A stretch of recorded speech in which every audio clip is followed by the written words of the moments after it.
English Fairy Tales, collected by Joseph Jacobs. Chapter 6. Mr. Vinegar. Mr. and Mrs. Vinegar lived in a vinegar bottle.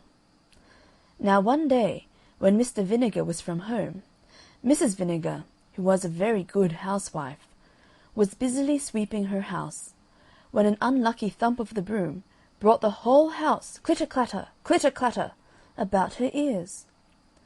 In an agony of grief, she rushed forth to meet her husband. On seeing him, she exclaimed, "Oh, Mr. Vinegar, Mr. Vinegar, we are ruined! I have knocked the house down, and it is all to pieces." Mr. Vinegar then said, "My dear, let us see what can be done. Here is the door. I will take it on my back, and we will go forth to seek our fortune." They walked all that day, and at nightfall entered a thick forest. They were both very, very tired, and Mr. Vinegar said, "My love, I will climb up into a tree, drag up the door, and you shall follow." He accordingly did so, and they both stretched their weary limbs on the door, and fell fast asleep. In the middle of the night, Mr. Vinegar was disturbed by the sound of voices underneath, and to his horror and dismay found that it was a band of thieves met to divide their booty. "Here, Jack," said one, "here's £5 for you. Here, Bill, here's £10 for you. Here, Bob, here's £3 for you." Mr. Vinegar could listen no longer. His terror was so great that he trembled and shook down the door on their heads.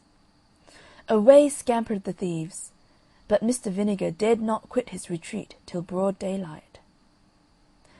He then scrambled out of the tree, and went to lift up the door. What did he see but a number of golden guineas? "Come down, Mrs. Vinegar," he cried. "Come down, I say! Our fortune's made! Our fortune's made! Come down, I say!" Mrs. Vinegar got down as fast as she could, and when she saw the money she jumped for joy. "Now, my dear," said she, "I'll tell you what you shall do. There is a fair at the neighbouring town. You shall take these 40 guineas and buy a cow. I can make butter and cheese, which you shall sell at market, and we shall then be able to live very comfortably." Mr. Vinegar joyfully agrees, takes the money, and off he goes to the fair. When he arrived, he walked up and down, and at length saw a beautiful red cow. It was an excellent milker, and perfect in every way. "Oh," thought Mr. Vinegar, "if I had but that cow, I should be the happiest man alive." So he offers the 40 guineas for the cow, and the owner said that, as he was a friend, he'd oblige him. So the bargain was made, and he got the cow, and he drove it backwards and forwards to show it.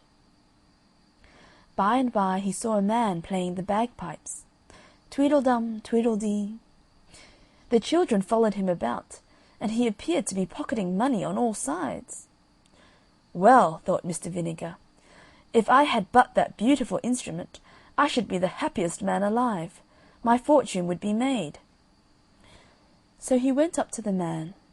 "Friend," says he, "what a beautiful instrument that is, and what a deal of money you must make."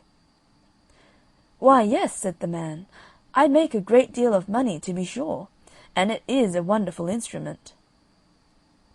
"Oh," cried Mr. Vinegar, "how I should like to possess it!"